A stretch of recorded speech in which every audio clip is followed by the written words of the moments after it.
Last week at the Arnold Sports Festival, I went for a workout with Amanda Bucci, her boyfriend Brian DaCosta, and my girlfriend Stephanie Buttermore. And even though there was an even representation of the sexes, we did more or less the same workout, with a few minor differences I'll highlight. And the significance of the term minor really can't be overstated, since practical training differences between men and women come down to slight variations and tweaks to an already sound fundamental training philosophy embedded in basic human physiology, not necessarily predicated on sex differences. Earlier that week, a female grocery store cashier told me that she wanted to get more toned, but not bulky, and explained to me that more cardio must be the solution. I told her that lifting weights might be a better solution. A lot of folks still seem to be convinced that women who lift weights will end up looking thick, bulky, masculine, and so on. And while women certainly do have an impressive potential to build muscle, doing so generally results in that so-called toned look that most women are aiming for, not the monstrous physique that is usually only attainable with steroid use, or an advanced and extremely rigorous training and nutrition plan specifically dedicated to attaining that more muscular look. One look through the Girls Who Lift hashtag on Instagram will provide about 14 million counterexamples to this common misconception. But while it's untrue that women will look like the Hulk if they start lifting weights, it's also untrue that women have a poor potential to build muscle.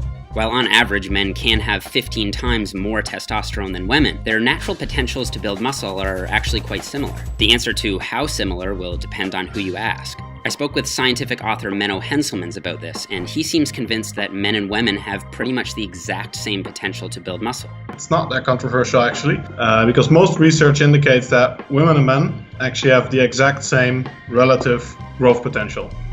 And certainly there is some evidence to support this. A 2001 study looking at the differences between men and women in response to strength training found no difference in muscle gained after 6 months. And there's plenty other similar research to support this idea as well. However, conflicting literature suggests that men can build more muscle than women. For example, this paper found that in a 6-month strength training intervention, men gained about twice as much muscle as women, a summary that falls in line with scientific fitness author Lyle McDonald's suggestion that women can expect roughly half the muscle gain of men. In all, women certainly can build an appreciable amount of muscle, likely falling somewhere between 50 to 100% of the hypertrophic potential of men. The main difference in the final result is due to the fact that women start out smaller. They genetically have less muscle and more body fat, but as far as we know, their propensity to build muscle is actually very similar to that of men. And although men tend to be stronger than women on an absolute basis, 97% of this difference is attributed to differences in muscle mass and nothing else. So if you have a man and a woman with the same muscle mass, there's a good chance they'll have the same strength.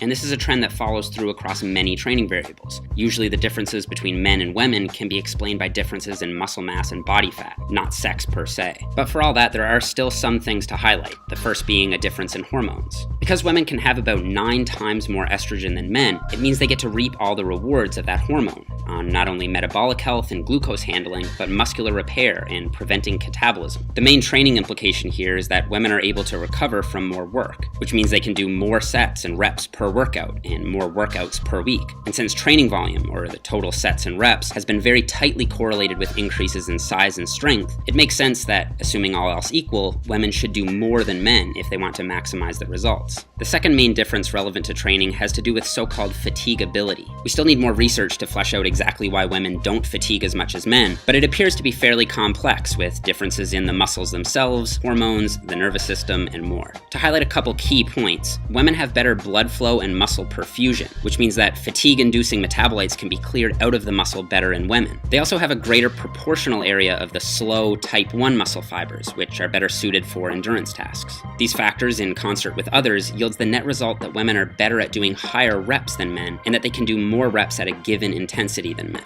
Women can probably get away with shorter rest periods between sets than men for the same reasons. Of course, the flip side of this is that women are less suited for explosive training than men, which means that, assuming playing to your strengths makes sense, men can benefit from more explosive tempos with a more forceful positive, and women might do better with a slower tempo. Of course, it isn't smart to think in black and white terms, so I think it would still be smart for men to include some slow tempo or high rep work, and for some women to include some more explosive work in their routines. And finally, there is a pretty clearly documented difference in the upper and lower bodies of men and women. A 1993 paper reported women having about 50% of the strength of men in the upper body, but 66% of the strength for lower body. And this might explain why women tend to enjoy training legs more than men. They're better at it.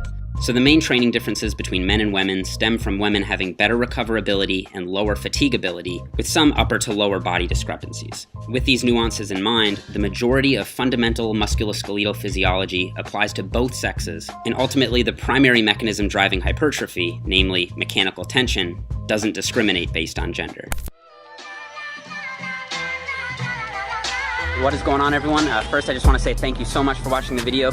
Don't forget to hit the thumbs up button if you did like it. I put a lot of effort into this one, so please show me some support and hit the like button. I am back in Canada, but Stephanie's coming to visit me this weekend, so I'm really excited about that. I put the links to Stephanie's, Amanda's, and Brian's channels all in the description box below. My full interview with Menno Henselmans is going to go live very soon, so you can check that out on my podcast, and just stay tuned to my social media channels for more info about that. Also, a lot of people will ask me how it is that I find all of the information that I use in these videos, and one of my most trusted resources that I use all the time is examine.com. I recently did an interview for them on their monthly research review. They're running a 50% off sale starting today on their whole website. So I have an affiliate link where you can save some money, support me, and subscribe to the research review. You can check out that link in the description.